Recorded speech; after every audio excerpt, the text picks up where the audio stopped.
We look for cases where two things have happened. Number one, it's an irreversible or more permanent type injury. So those can be amputation cases. Those can be cases involving obviously sudden death, things that are pretty significant and catastrophic in terms of damages. But we also look for the providers, because in Florida, providers aren't required to carry more than $250,000 worth of coverage, and your medical insurance that's providing for your care has a right to get paid back out of the proceeds of the case. And so we want to make sure that there's going to be an adequate recovery for you. So we really look for multiple providers, where a team of providers may have evaluated you, so a radiologist and a treating doctor, or several nurses, anesthesiologists, other medical providers kind of in a group setting, and we look at each aspect of the care and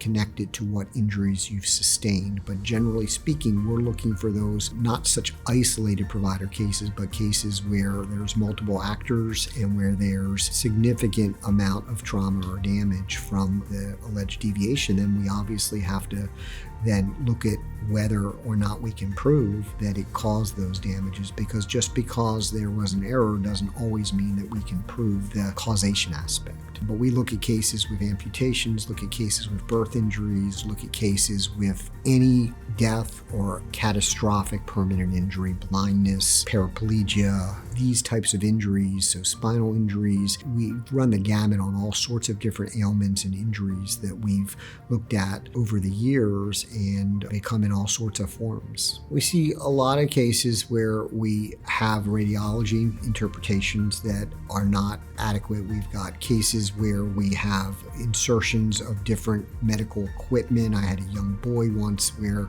just the IV that was not properly supervised and changed ultimately caused him to lose a good portion of his arm. We've had cases involving different discharges from emergency rooms where somebody is deemed stable and able to go home, and then they go home and have a sudden cardiac arrhythmia where they simply needed to have appropriate medication in the hospital to deal with a condition that they were having, that they were diagnosed with, but they just weren't sent home with leveling out their vitamin K, and it can cause a sudden cardiac arrhythmia in a young person. If you suspect you've been injured in any of these ways, contact us here at Farah Farah. We're here to help.